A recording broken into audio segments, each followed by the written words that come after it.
नमस्कार दोस्तों, ढोल में पोल चैनल में आप सब मित्रों का हार्दिक स्वागत करता हूं। दोस्तों, रामायण के माध्यम से, रामलीलाओं के माध्यम से आपने ये जाना होगा कि बाली जो सुग्रीव का भाई था, बाली को छुप कर के मारा था रामचंद्र जी ने। और सीता का पता लगाने के लिए सुग्रीव को नियुक्त किया था। सुग्रीव ने कहा था कि मैं आपकी मदद करूंगा जब वो वन में पहुंचते हैं किष्किंधा पर्वत पर, जहां सुग्रीव रहता था अन्य हनुमान आदि वानरों के साथ। तो दोस्तों, वहां जो है सुग्रीव ने अपना दुखड़ा रोया है रामचंद्र जी से। रामचंद्र जी ने पूछा, आप यहाँ क्यों रहते हैं? तब वो अपनी कहानी बताता है सुग्रीव कि मेरे भाई ने इस तरह से मेरी पत्नी को छुड़ा लिया है और मेरा राज्य भी छुड़ा लिया है और मुझे यहाँ भगा दिया है, और उसके डर से मैं इस पर्वत पर आकर के रहता हूँ। तो राम को लगता है कि ये मेरी कुछ मदद करेगा। तो वो कहता, भाई मेरी भी सीता जो है अपहरण करके ले गया है कोई राक्षस, उसका पता लगवाइए। तो वो कहता है ठीक है, मैं पता लगवाऊंगा, लेकिन मुझे इस बाली के अत्याचार से, जो मेरा बड़ा भाई है, उससे मुक्त करा दो, क्योंकि आप लगता है धनुष बाणधारी हैं, आप छत्री हैं, आप इस काम को कर सकते हैं, तो आप मेरी मदद कीजिए।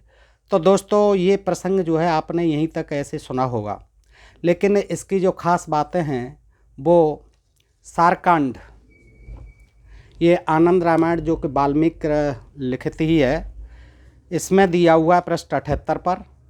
इससे आप एक बात जानेंगे जो आज तक आपने नहीं जानी होगी, कि इसमें सुग्रीव भी बहुत गद्दारी करता है अपने भाई के साथ, जस्ट विभीषण की तरह। विभीषण ने राज्य प्राप्ति के लिए राम से मिलकर रावण को मरवाया। इसी प्रकार यहाँ सुग्रीव, अभी तक आप लोग सब ये जानते हैं, सुग्रीव के साथ बाली ने बड़ा अत्याचार किया था, लेकिन बाली ने कोई अत्याचार नहीं किया था, ये सुग्रीव ने उसके साथ गद्दारी की थी। और इस कथा के माध्यम से ये जान पाएंगे आप दोस्तों। और फिर आप जान पाएंगे कि किस तरह बाली ने द्वापर युग में जाकर के व्याध बना, बहेलिया जाति का बना, और उसने जो है श्री कृष्ण बने राम को वहाँ मारा है। और इसमें स्वयं रामचंद्र जी कहते हैं कि आप मुझे मारेंगे, मैं आपको वरदान देता हूँ, तब बदला होगा। अब तो मैंने आपको इस जन्म में तो छिप करके मार दिया। तो दोस्तों, रामचंद्र जी छिप करके मारते हैं, क्योंकि दोनों भाई बलवान थे, एक जैसे थे, तो राम नहीं मार सकते थे, तो पहचान बना करके बाली को पेड़ की ओट से मारा है। दोस्तों, आइए सुनते हैं इस विचित्र और विलक्षण प्रसंग को।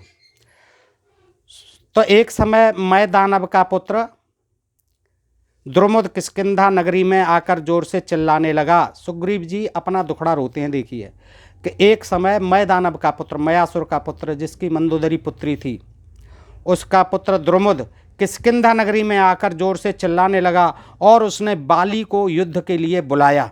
मैं दानव के पुत्र ने यह सुन बाली बाहर आया, और उसने एक प्रचंड मुष्टिक यानी मुक्के का द्रुमद पर प्रहार किया। बाली ने उससे व्याकुल होकर हुआ भागा और एक गुफा की ओर दौड़ा। उसके पीछे बाली और बाली के पीछे मैं भागा। वहां जा बाली ने मुझसे कहा कि तुम बाहर ही खड़े रहो और मैं गुफा के अंदर जाता हूं, उसका पीछा करते हुए द्रुमद का।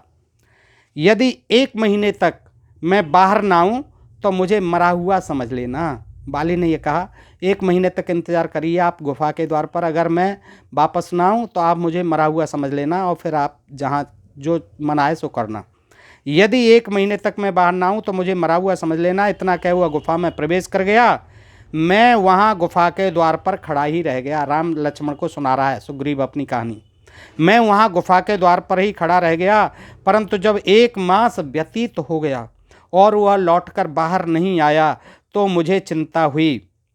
उसी समय क्या देखता हूं कि गुफा में से रक्त निकल रहा है, गुफा में से खून निकल के बह के बाहर आ रहा है। तब मैंने यह निश्चय किया कि दुर्मद दानव ने बाली को मार डाला। मैंने अंदाजा लगाया कि बाली को मार डाला दुर्मद ने। देखिए ये कितनी कमजोरी थी, भाई को मरा हुआ मान लिया, बाली को मार डाला। उसी समय इधर किष्किंधा को शत्रुओं ने घेर लिया। जब मैंने यह समाचार सुना तो गुफा के द्वार को एक बड़ी विशाल शिला से ढक दिया, और शिला और लगाया कि जिंदा हो तो बाहर भी ना आ सके।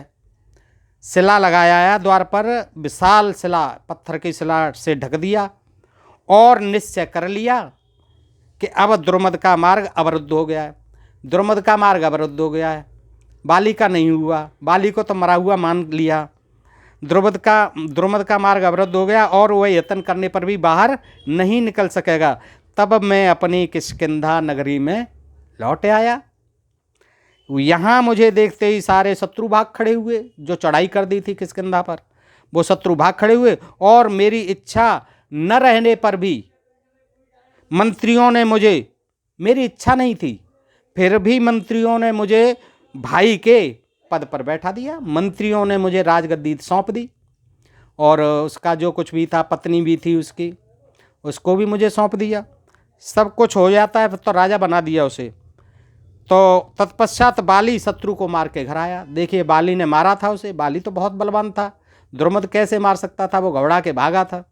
लेकिन फिर भी जो है शिला लगा करके आ गए सुग्रीव जी और बैठ गए राजा बन करके, बाली की हत्या करके गद्दी को, बड़े भाई की को। तो देखिए, कहते हैं बाली को दोष ही बताते हैं, इसमें बाली का दोष बिल्कुल भी नहीं था। देखिए सुग्रीव ने किस तरह से गद्दारी की थी कि उसकी पत्नी तारा को हत्या लिया, तो मारकर घर आया और मुझे अपने पद एवं राज्य पर आरूढ़ हुआ देखकर मार पीट कर उसी क्षण नगर से बाहर निकाल दिया। अब इसमें क्या गलत किया भाई? तू जो है पत्थर की शिला और रखे आया कि वो बाहर भी न निकल सका, नहीं मरा हो तो, और निश्चित मान लिया कि मर गया, और फिर जो है राजगद्दी पर बैठ गया। तो फिर बाली ने मार पीट कर, मारा ही पीटा, तो जान से तो नहीं मारा, मार पीट कर उसी क्षण नगर से बाहर निकाल दिया। ठीक किया। साथ ही सब देशों में उसने डुग्गी पिटवा दी कि जो मनुष्य सुग्रीव को शरण देकर रक्षा करेगा वह मेरा अपराधी होगा। ठीक किया। और उसका वध किया जाएगा। तब सब देशों में भ्रमण करता हुआ मैं यहाँ आया और इस ऋष्यमुख पर्वत का आश्रय लिया है। इस तरह से मैंने यहाँ पर रहता हूँ। और यहाँ एक ऋषि का शाप लगा हुआ है कि वो यहाँ बाली आएगा तो वो मारा जाएगा।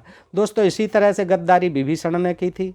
रावण अगर चाहता तो विभीषण को उसी दिन मार देता था जब उसने पहले दिन भक्ति की थी, राम की गुणगान किया था कि आप सीता को लौटा दो, जी कर दो। इतना बलवान था कि रावण अगर मनुष्य न होता, उसके अंदर मानवता नहीं होती, तो वो अपने भाई को मार देता। यहाँ बाली में अगर मानवता नहीं होती तो सुग्रीव को मार देता, क्यों छोड़ता? मार पीट के छोड़ दिया, भगा दिया। तो देखो, ये सुनकर श्री राम जी बड़े प्रसन्न हुए, ये विवरण जब बताया, और उन्होंने ऐसा समझा कि अब सीता प्राप्त हो गई, अब सीता प्राप्त हो गई। उन्होंने सुग्रीव को विश्वास दिलाने के लिए अपने पांव के अंगूठे से तत्क्षण दुंदुभी के सिर की हड्डियों के ढेर को दूर फेंक दिया। एक हड्डी पड़ी हुई थी दुंदुभी राक्षस की, वहाँ उसमें अंगूठा लगाया और बहुत दूर फेंक दिया। वह सब 10 योजन की दूरी पर जा गिरा कंकाल, 10 योजन की, 40 कोस, 80 मील दूर जा गिरा अंगूठे से। फिर गोलाकार में सर्प के शरीर पर जमे हुए 7 ताल वृक्षों को देखा। ताल वृक्ष खड़े हुए थे 7। राम ने पृथ्वी पर शेष के अंश से स्थित लक्ष्मण के पैर के अंगूठे से दबाकर उस सर्प को सीधा किया और बाण से उन 7 वृक्षों को एक ही बार में छेद दिया। अपना बल दिखा दिया कृष्ण जी ने कि देख मुझ में कितनी ताकत है। 7 जो वृक्ष थे ताल के, उनको जो है गिरा दिया, छेद दिया। सुग्रीव को विश्वास दिलाने के लिए उन्होंने ऐसा किया जिससे वह समझ जाए कि मेरी सहायता करने और बाली को मारने में ये दोनों भाई सक्षम हैं। ये किया, उन्हें विश्वास दिला दिया। और फिर उन्होंने कह दिया कि हम सीता जी का पता अवश्य लगाएंगे। सुग्रीव ने आश्वासन दे दिया। सुग्रीव के इस वाक्य को सुनकर रघुत्तम राम ने भाई लक्ष्मण के द्वारा सुग्रीव के कंठ में ये बाली के पास जाकर उसको युद्ध के लिए उत्तेजन दे युद्ध किया। उन्होंने कह दिया कि अब ठीक है, आप बढ़िए, हम बाली का खात्मा करते हैं, आप जाइए, ललकारियों से। तो सुग्रीव ने बाली के पास जा उसको युद्ध के लिए उत्तेजन दे युद्ध किया। राम उसको देखते रहे। तथापि दोनों भाइयों को समान रूप देख भ्रम में कहीं मित्र सुग्रीव ही नहीं मारा जाए, इस आशंका से राम ने बाली पर बाण नहीं छोड़ा। दोनों एक से लग रहे थे। कह दिया अब तुम देखता हूँ मैं बाली को, चलो बिड़ो, जाओ उसे ललकारो, अभी उसका खात्मा करते हैं हम। जाकर के सुग्रीव लड़ बैठा, जाकर के ललकारा उसे और दोनों में युद्ध होने लगा। लेकिन राम जी देखते रहे कि अभी कहीं धोखे से सुग्रीव में तीर न लग जाए, तो वो जो कुछ नहीं किया, उन्होंने खड़े रहे। ब्रह्म में बाण नहीं छोड़ा, कि बाली पर बाण नहीं छोड़ा, तब सुग्रीव राम के पास लौट आया पिटपिटा के, कहने लगा कि आप मुझे बाली के हाथों से क्यों मरवाना चाहते हो भगवान, मुझे क्यों मरवाना चाहते हो, आपने तो कुछ नहीं किया। यदि आपको मुझे ही मारने की इच्छा है तो हे विभो आप ही क्यों न मार दें, आपने तो कुछ भी नहीं किया, मुझे मरवाने के लिए भेज दिया, वो तो मुझे मार देता भी, मैं फिर आ गया, अब आपकी इच्छा है तो आप ही मार दो मुझे। सुग्रीव के इस वाक्य को सुनकर रघुत्तम राम ने भाई लक्ष्मण के द्वारा सुग्रीव के कंठ में पहचान के लिए एक माला बंधवा दी। लक्ष्मण से कहा कि एक माला बांध दीजिए आप इनके गले में, फिर देखते हैं पहचान हो जाएगी, इनके गले में अपनी माला डालो। फिर उसे युद्ध करने को भेजा कि अब जाओ तुम। सुग्रीव ने जाकर बाली को फिर ललकारा, उसे सुन बाली युद्ध को सन्नद्ध हुआ, तैयार हो गया। तब तारा प्रार्थना पूर्वक बाली से बोली, पत्नी बाली की, क्या कहने लगे, हे नाथ मैंने अंगद से सुना है, अंगद उसका पुत्र था बाली का, उससे सुना है कि आजकल राम वन में आए हैं, इसलिए सुग्रीव के साथ मित्रता कर लो और युद्ध का विचार न करो। तुम जाकर रमानाथ के चरणों में सिर नवाओ तथा मेरा कहना मानकर भाई का सादर सम्मान कर युवराज पद दे दो, आप दे दो उसे गद्दी, युवराज बना दो, और छोड़ो ये राम से शत्रुता मत करो, आप मत युद्ध करो उससे, बाली से, उस सुग्रीव से। इस प्रकार तारा को समझाकर बाली भांत भांत से समझा दिया कि आप चिंता न करें बाली, तारा जी मैं अभी आता हूँ मार के उसे। तो बाली शीघ्रता से चला, मार्ग में उसने महान उत्पातों को देखा, कुछ अपशकुन भी देखे, वह संतुष्ट हुआ, वह बंध युक्त हो अर्थात भाई से युद्ध करने लगा। उसी समय राम ने वृक्ष की ओट में खड़े होकर वाल को बाण मारकर धराशायी बना दिया। अब मार दिया, पहचान हो गई, माला पड़ी हुई थी सुग्रीव के, और वृक्ष की ओट में खड़े होकर छिप करके मारा। तारा आकर बाल के लिए अत्यंत विलाप करने लगी, और उसी समय रामचरितमानस में तुलसीदास जी कहते हैं कि बाली कहता है कि धर्म है तो अब तरे हो गोसाई, मारे हो मोहे व्याध की नहीं। आप तो धर्म की रक्षा के लिए पैदा हुए हैं श्रीमान जी, और आपने मुझे जो छिप करके मारा, मैं बैरी सुग्रीव प्यारा, कारण कवन नाथ मोहे मारा, आपने मुझे क्यों मारा। तब वो कहते हैं कि अनुज बधू भगनी सुतचारी, अनुज बधू भगनी सुतनारी, सुन सठ कन्या समय चारी, इनको जो है कन्या के समान मानना चाहिए। तूने अनुज की बधू को हर लिया, तारा को अपनी पत्नी बना लिया। अरे उसने पत्नी कहाँ बनाया था, उसे तो मंत्री ने राजपद दे दिया, वो सिला लगाया आया, लेकिन बाई चांस वो बाली आ गया, क्योंकि जिंदा था, उसने मरा हुआ समझ लिया था, राज को हत्या लिया। तारा को, उसकी पत्नी को तो पहले उसी ने हत्याया था सुग्रीव ने, और आप कहते हैं कि उसने हत्या लिया। तो रामचंद्र जी जो है उल्टा ज्ञान देते हैं सब तरह से। फिर तारा जो है रोने लग जाती है बाली के लिए, अत्यंत विलाप करने लग जाती है।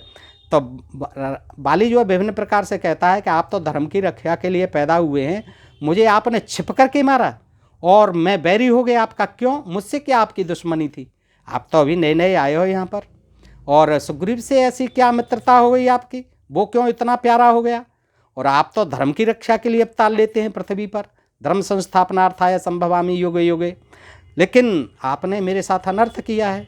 तो तारा भी रोने लगी कि ये आपने क्या कर दिया, निरपराध हमारे पति को मार दिया। तो बाली ने देखा कि श्री रामनाथ भगवान लक्ष्मी पथ समक्ष ही खड़े हैं। वह गदगद स्वर में बोला, आप क्या करें बेचारा, मर तो रहा ही है।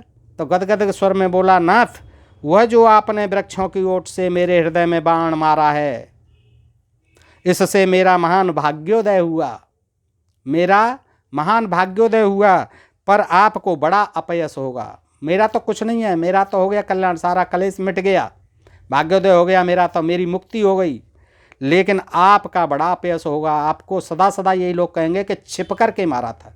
अरे रामचंद्र जी भगवान थे तो छिपकर को मारने की क्या ज़रूरत थी, उसको बुलाते एक तमाचा मार देते, मर जाता, जैसे कि कृष्ण ने मार दिया था धोबी को एक तमाचे में।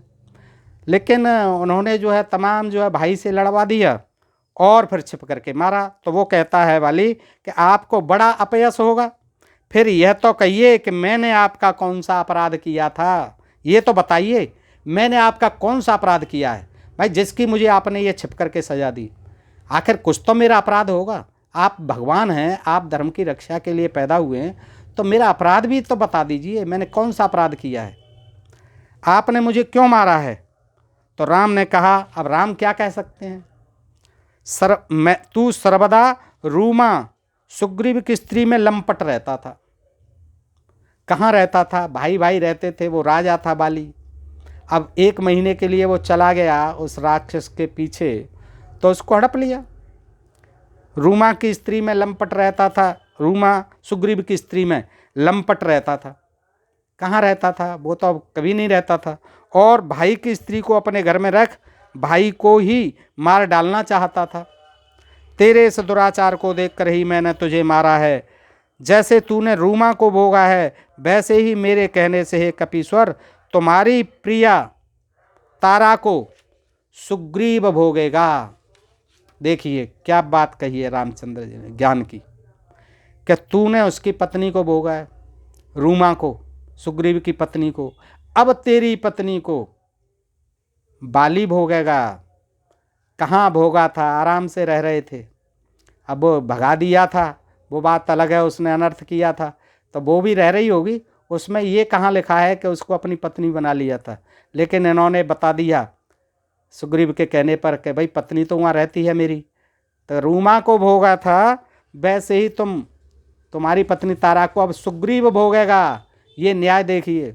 ऐसे ही वहाँ मंदोदरी को दे दिया, विभीषण को, कि अब तक रावण ने भोगी, अब तू भोग, राज सुख ले, मजे ले।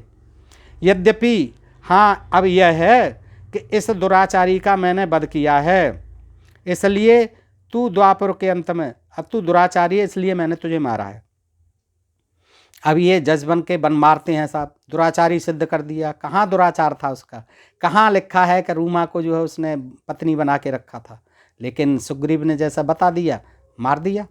इसलिए तू द्वापर के अंत में, अब देखिए अपनी भी बात बता देते हैं कि द्वापर के अंत में भील होकर, भील बनेगा, इस पूर्व शत्रुता का स्मरण करेगा, और जब मैं प्रभास क्षेत्र को जाऊंगा तो तू मेरे पैर में बाण मारेगा। तब तेरी जो बदला है वो पूरा हो जाएगा। जो मैंने धोखे से मारा है, तू भी मुझे धोखे से मारेगा, जानबूझ के नहीं मारेगा, मुझे हिरन समझ के मारेगा। मैं कृष्ण बनूंगा और तू भील बनेगा, बहेलिया बनेगा। तब उस कर्म से, मेरे हाथ से मारे जाने का गौरव तुझे प्राप्त होगा। ये गौरव तुझे भी प्राप्त होगा और आवागमन रहित शुभ मुक्ति को प्राप्त होगा उस जन्म में, और मेरी भी मुक्ति होगी। तब बाली बोला, यदि आप मेरे पास आए होते और मेरी बात मानते तो मैं आपको सीता का समाचार तथा रावण से सीता को लाकर क्षण भर में आपको सौंप देता। क्योंकि बाली जो है इतना बलवान था कि 6 महीने अपनी बगल में रखा था दबा के रावण को। ये भी कथा हैं दोस्तों। तो बाली बहुत बलवान था। तो अब वो कहता है कि आप सुग्रीव के पास आए, ऐसे ही मेरे पास आते तो मेरी बात मानते तो मैं आपको सीता का समाचार देता, रावण से सीता को लाकर क्षण भर में आपको सौंप देता। इतना बलवान था। देखिए, अब मैं आपसे केवल इतनी प्रार्थना करता हूँ कि आप अंगद की रक्षा कीजिए। अंगद उसी का पुत्र था बाली का। यह कह बाली ने तत्क्षण रणांगन में प्राण त्याग दिया। राम ने अंगद से उसके क्रियाकर्म कराए। राम ने अंगद से उसके क्रियाकर्म कराए।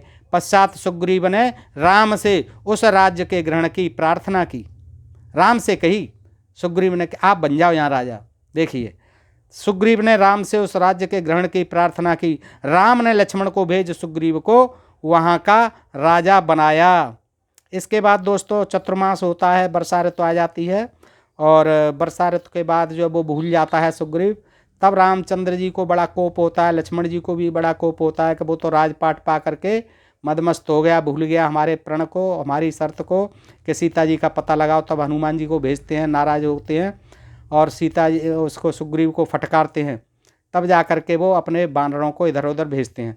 तो दोस्तों इस प्रकार ये प्रकरण था। आपको एक नई जानकारी अवश्य मिली होगी। आपसे अनुरोध कि इस वीडियो को पूरा देखें, और आपसे एक अनुरोध कि ढोल में पोल चैनल को सब्सक्राइब करते रहें। आपका बहुत बहुत आभार। नमस्कार। जय हिंद, जय भारत दोस्तों।